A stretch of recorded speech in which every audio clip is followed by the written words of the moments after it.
Hi, I'm Trevor Crow and I have more relationship tips for you.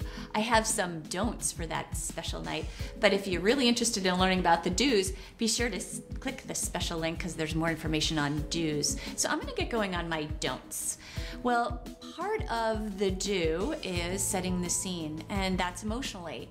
Also, of course, physically, it's good to have flowers and candles. But one of the things I hear a lot is frustration. If you're carrying some frustration into that date night, it's gonna spill into the vibe between the two of you. So again, I really want you to hash stuff out well ahead of time. If you have a discussion that's heavy and serious, set a time to really have a discussion about that topic. Don't bring it with you out on date night because everybody's going to be unhappy then. There are appropriate times to speak about appropriate, negative things. Another don't is flirt with your other, not with other people, right? So you really want to take your attention and focus it completely. And flirting is a wonderful thing, and we need to flirt with one another all the time, and that should never stop. I don't care how old you are. You can be 90 years old, keep flirting. Date night, you want to flirt with your other. Really make that person, your other, feel so important to you, so fun, so light, so adored and cherished. And flirting is part of that, and it's all part of just making yourself feel really, really connected. Another don't is disappointed. Sometimes these big date nights, we think, oh, I've got to have flowers, I've got to go out to that expensive dinner. Well, think of it this way, your significant other is making a big effort, and maybe he or she cooked you a beautiful meal at home.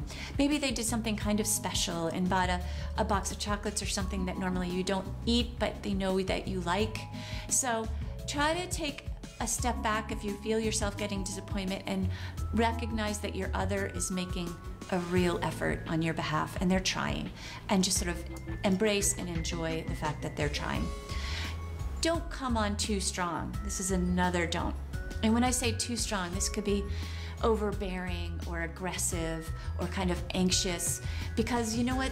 When your feelings are trying to pushing yourself onto that person, especially early on in a relationship, that's more about your insecurities and nervousness, and it's really not about you taking the time to reach and find out and be attuned to that other person across the table from you.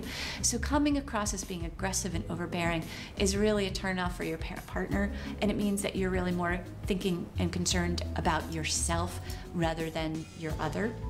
So that's a big don't. The last don't I want to talk about is being perfectionistic. You know, we all have sort of an idea of what we want that significant big night to look like, and sometimes it's not going to look exactly that way, or things won't roll out exactly as you're imagining it to be. And sometimes that's okay, because sometimes, and I found this many times in my life, the messier, the better. Sometimes you kind of laugh and things come up and something's a little quirky and different. Embrace it, enjoy it, roll with it. Enjoy the vibe together and create an energy where you really feel the two of you connect and relate. Because this is what those big nights or those date nights are about, is reconnecting, being together, having your time where you focus on each other. So, if you want to learn more, subscribe, click the link below to our YouTube channel, Modern Relationships. We have a lot more to talk about.